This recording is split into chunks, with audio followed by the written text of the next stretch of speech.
Assalamualaikum warahmatullahi wabarakatuh.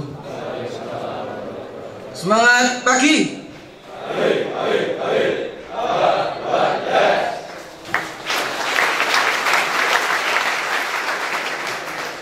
Alhamdulillah kita dapat hadir pada apel pagi hari ini dalam keadaan sehat walafiat. Hi everyone, how are you?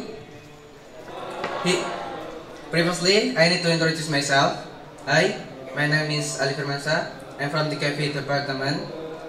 Here, I like to share about what makes happy life. Apa yang dapat membuat kita hidup bahagia.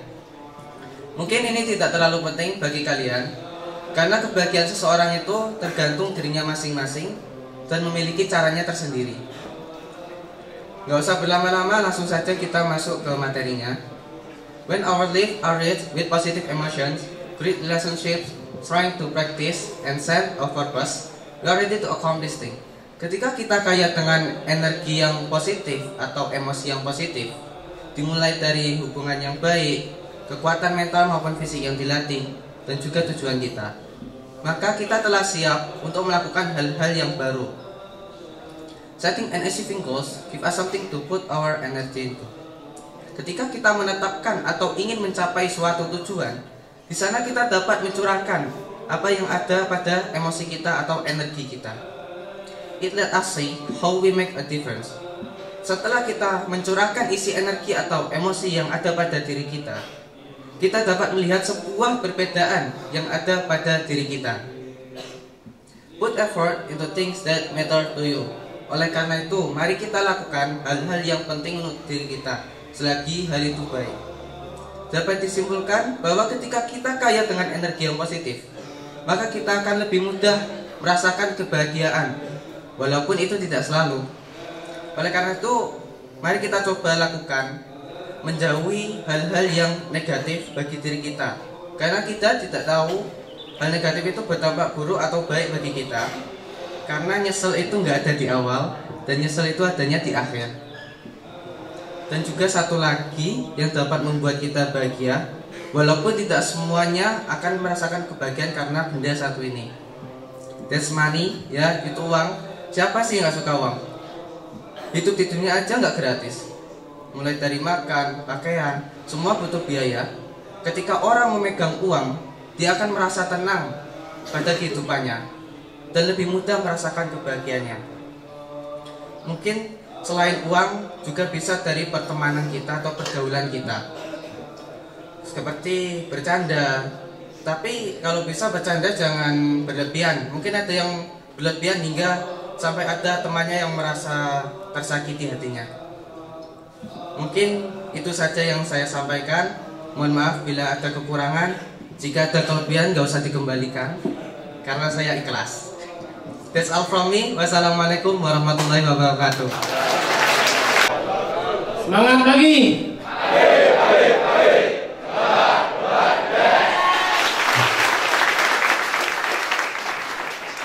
Para sekalian yang saya banggakan, para santri yang baru datang, kalau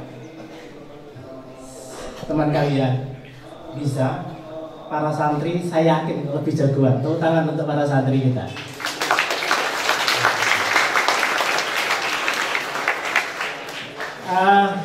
Cara bicaranya tenang dan bisa membuat lika-liku untuk komunikasi. Itulah seorang komunikator.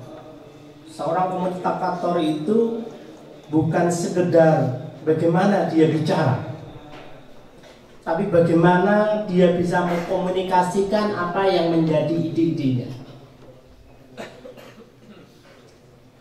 Oleh karena itu, kita tidak salah kalau kita saat ini menekankan pada karakter, komunikasi, dan keterampilan. Berpikir kritis itu adalah bagian daripada bagaimana kita bisa dan mampu untuk menyampaikan ide-ide kita.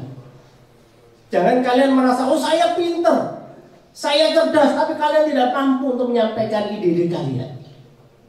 Mubazir. Ibaratnya produk, itu bisa membuat tapi tidak bisa memasarkan. Itulah yang banyak yang terjadi di lingkungan kita. Oleh karena itu komunikasi itu sangat penting. Maka karena pentingnya komunikasi, saat ini adik kalian kelas 10 komunikasi itu setiap hari Selasa, Rabu, Jumat. Bahasanya adalah komunikasi. Maka tidak hanya sekedar komunikasi, tetapi berani tampil. Oleh karena itu diperlukan pembimbing yang mampu untuk memberi contoh. Karena mendidik yang baik adalah memberi contoh. Mendidik yang baik bukan nyondro, tetapi memberi pendidik yang baik adalah memberi contoh, dan contoh. Maka kalau teman kalian bisa, saya yakin Bapak dan Ibu guru yang mendidik pasti lebih bisa. Pasti lebih bisa. Itulah yang ingin kita harapkan. Harus sekalian, kita saat ini terus konsentrasi pada apa yang menjadi misi kita. Misi kita itu adalah bagaimana kalian mampu dan mendidik kalian untuk menjadi orang yang punya literasi. Literasi itu artinya selalu berkembang dan ingin berkembang, ingin tumbuh dan terus tumbuh. Oleh karena itu perpustakaan kita pindah semua di bengkel-bengkel, di lab-lab. Itu di sana masih ada, mungkin satu mobil ada, pindah di sana. Tidak ada hari kecuali kalian belajar membaca, menunggu temannya praktek, menunggu mesin, mungkin kalian bisa baca, kalian bisa membuat laporan. Jadi membuat laporan dan membuat rencana praktik itu adalah bagian literasi. Maka ini perlu kita asah bersama. Tidak ada guru normatif adaptif tersendiri, tetapi include masuk di dalam kejuruan. Ini supaya kita match antara apa yang kalian praktikkan dengan apa yang harus kalian komunikasikan. Maka kalau di mesin di sana ada Pak Tekno, kemudian di otomotif ada Bu Rizka, di listrik elektro ada Bu Wiwi, begitu juga di perbankan sana ada Bu Numi, kesehatan ada siapa? Bu Muji. Maka ini adalah bagian yang mewakili normatif adaptif untuk mendidik kalian bagaimana mengembangkan literasi. Teman-teman guru praktek ini bagian melatih psikomotorik, melatih keterampilan. Sehingga kalau kemudian ada kelas, kok kemudian anaknya itu santai, anaknya tidak melakukan praktek atau mengembangkan literasi, maka disitulah sebenarnya kita akan menilai. Waktu kita tidak banyak. Untuk siswa yang kelas 11 ini, kalian tinggal saat ini berapa minggu? Kalian nanti akhir Oktober, kalian sudah asesmen yang ke-4. Kemudian nanti pada saat bulan Februari akhir, kalian sudah asesmen yang ke-5. Dan pada saat Februari, Maret, April, kalian sudah mulai magang. Saya pastikan dan tolong jangan diberangkatkan magang sebelum skill passportnya selesai. Karena ini adalah syarat minimal yang harus kalian kerjakan. Nah, oleh karena itu supaya kalian segera bisa magang dan kemudian kalian tahu betul tentang dunia kerja, dunia bisnis, maka segera kalian selesaikan skill passport ini dengan sebaik-baiknya, supaya kalian tahu apa yang dinamakan dengan life skill education. Pendidikan kecakapan hidup itu seperti apa? Pendidikan kecakapan hidup tidak bisa diceramahi. Meskipun sekolah kita menyediakan beberapa tempat usaha, ada kolam renang, ada CCLE, ada Ataya, ada tour travel, ada apotek, tempat kita punya banyak usaha. Itu adalah bagian merubah mindset kalian. Karena tidak semua unit usaha mampu menampung apa yang menjadi kebutuhan kalian. Maka itu adalah life skill. Oleh karena itu, disitulah yang sebenarnya yang tadi disampaikan. Kita ini sebenarnya butuh duit apa enggak sih? Kalau kita orangnya itu sok suci barangkali, enggak, kita tidak butuh duit, yang penting doa Gusti Allah. Tidak bisa. Untuk berdoa dengan khusyuk, maka kalian harus kenyang. Betul enggak? Betul. Kalau enggak kenyang kalian, isian sholat itu. Kalau kalian sholat, kalian butuh pakaian. Dan kalian tidak bisa membuat pakaian sendiri, kalian harus beli. Supaya bisa zakat, kalian harus punya duit. Supaya kalian bisa haji, kalian harus punya duit. Oleh karena itu, marilah kita cari uang untuk sanggupnya ibadah. Betul? Betul? Itu yang paling penting, yang harus kalian niati.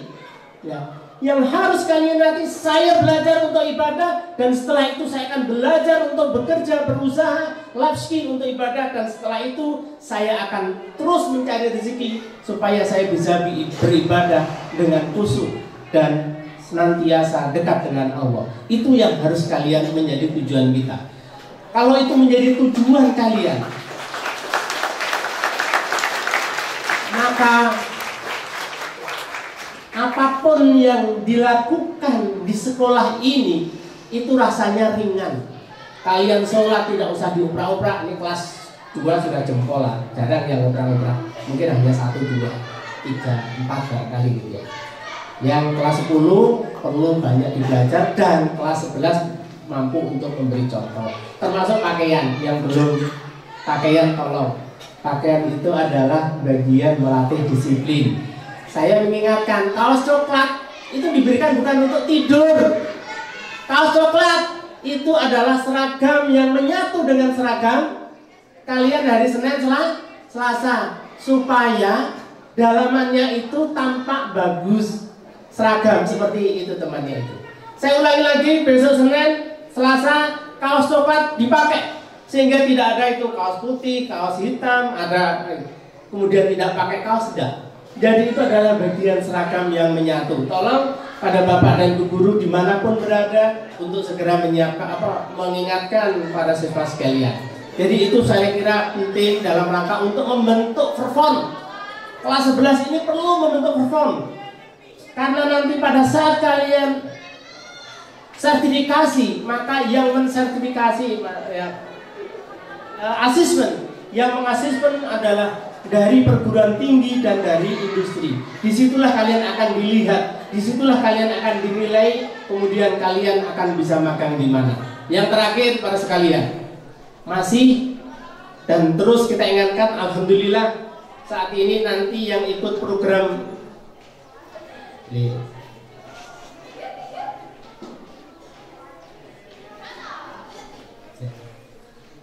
alhamdulillah yang ikut ujian program Jepang nanti terdaftar itu ada 80. Kalian akan mendapatkan kesempatan ujian yang dibiayai oleh kementerian.